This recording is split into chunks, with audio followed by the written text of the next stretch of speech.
Guys, hello, word up and back in, guys. And Charlie Veach, not allowed, don't throw bricks in the laugh.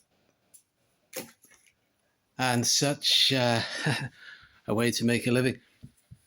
So today I'm going to touch on charlatanism on YouTube, which is a form of media, a media provider, very, very tainted and filled with charlatanism. And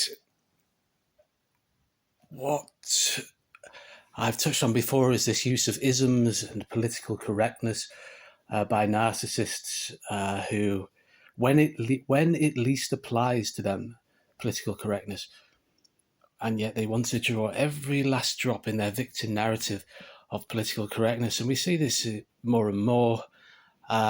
Two people who spring to mind are Gary Lineker and Chris Packham and various others. And I can't think of it. Like every Tom, Dick and Harry on YouTube is doing a similar thing. Or, of course, they always like their ailments and their old age, and that's almost ageism. And you can see how, and this obsession, this big hot potato now that men want to be women, when, of course, they're not women. And the hermaphrodites never get a look in, and it's... You want the feminists aren't having it getaway. You're not one of us. But still, they have a strong amount of bargaining chip. They have a lot of leverage somehow, the trans movement. But they're not trans, they want to be women. You're not women. So you're not discriminated against for being a woman, are you? It's like the last thing you are, that they're not really identifying with the thing itself. And I was diagnosed 14 years ago with Asperger's syndrome, so I suppose I have needed the charitable tendencies of people about, and the political sympathy for ableism or against ableism. And yet it is one of the worst things. It's not like Chris Packham. It's like not like people who are rich and successful in the first place who tell you what a hard life they have and how much pressure they're under. You notice they never once tell you how much pressure they put other people on or must be in a position to be able to do, even though we know that, yes, if I was to give a lot of benefit of doubt, autism does produce meltdowns, autism does produce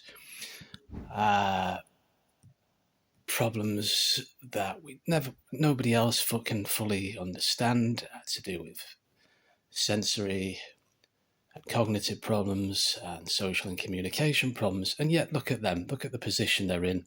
They're a high flyer, they have a lot of social status, which is not the case with me, although I have my strokes of luck and payoffs.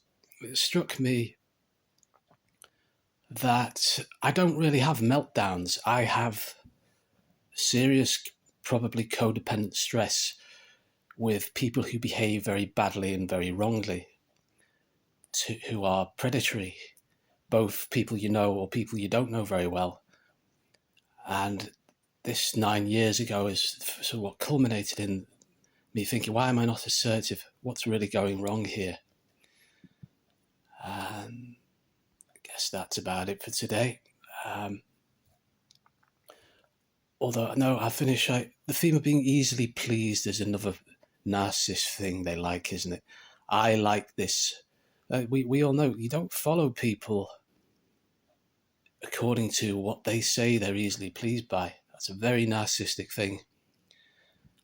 And draw your own conclusions from a lot of people who say that they're satisfied by what they have, sort of waving in your face their advantages that they claim are not really advantages.